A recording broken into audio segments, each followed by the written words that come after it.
Officer তুই গেলে custom officer তুই গেলে মারুফের তুই গেলে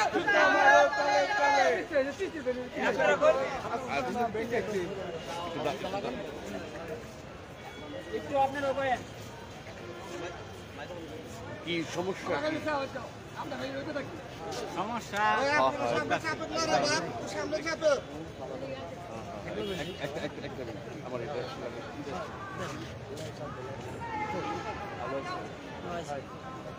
মারুফ আমাদের কুতুবাইলা এলাকায় একজন ছেলে, সে কুতুবাইলা দাবি করে কাস্টম অফিসার, কিন্তু আমরা জানি না ও কি কাস্টম অফিসার নাকি।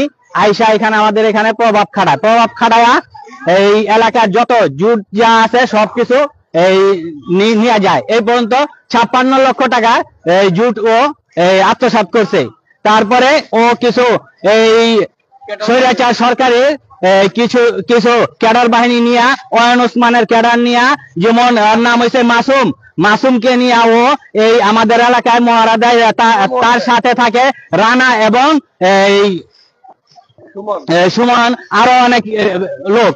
এরা নিয়ে গত শুক্রবার এর আগে আমরা 27 তারিখে ফেব্রুয়ারি মাসের 27 তারিখে আমরা একটা মানববন্ধন করছি। মানববন্ধনের মধ্যে আমরা এসপি সাহেবের কাছে করছি, জানাইছি। জানানোর পর তারপরে ওসি সাহেবের কাছেও জানাইছি। জানানোর পর ওসি সাহেব এসপি সাহেব আমাদেরকে সান্ত্বনা দিচ্ছে যে আপনারা যান, ও আর এলাকায় কোনো কিছু করব না। কিন্তু গত 27শে ফেব্রুয়ারি আইসা আবার এই লোকজন নিয়ে আইসা, অস্ত্র নিয়ে আইসা আমাদের এলাকায় মহড়া দিছে এবং বলছে যে যে এর মধ্যে আসে আমার বিরুদ্ধে তাদেরকে রায় দিবে না।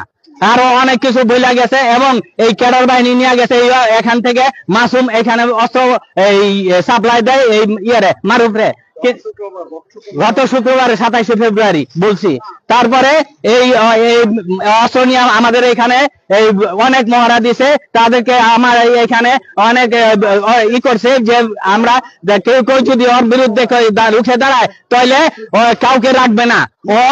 ও নেশার সেক্টরে যত এই লোক আছে সব ওর সাথে ঘুরে,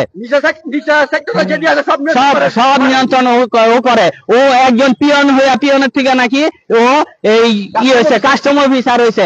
ওরা বলে কিনা আর কিছুদিন দেরি করলে ওদের লোক আসলে আমাদেরকে এইখানে থেকে সবকে ওর বিরুদ্ধেই করছে, আমাদের সবাইকে এই করবে, উচিত শিক্ষা দিব।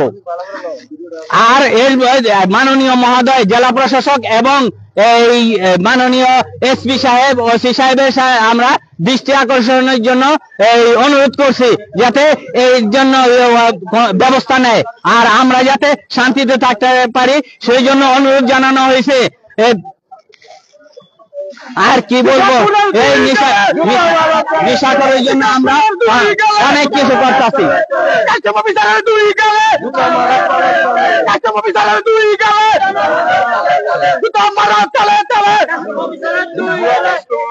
আর এই ভুয়া কাস্টমারের উচিত বিচারের জন্য আমরা জেলা প্রশাসকের কাছে আমরা বিনীত অনুরোধ জানাচ্ছি, উনি যেন এই ব্যাপারটা দেখে আমার উচিত বিচার করে। আমার নাম সেলিম রেজা, আমি স্থানীয় এলাকাবাসী। আরো আছে, আরো লোকজনের সাথে আপনারা জিজ্ঞেস করেন ও ওইখানে কেমন আচরণ করে। আর আমরা এই যে ওর বিরুদ্ধে কোনো করলে আমাদেরকে হুমকি দামকি দেয়। আমরা কি করব এখন? আমরা কি করবো? আমরা যখন হয়েছি মৃত্যু তো হইতেইব, মৃত্যু গার পরোয়া করবো না, এর জন্য আমরা রাস্তায় বাড়িয়ে আসছি। এখন আপনারা সাংবাদিক বাইরে আছেন, এটা আপনারা বিবেচনা করবেন।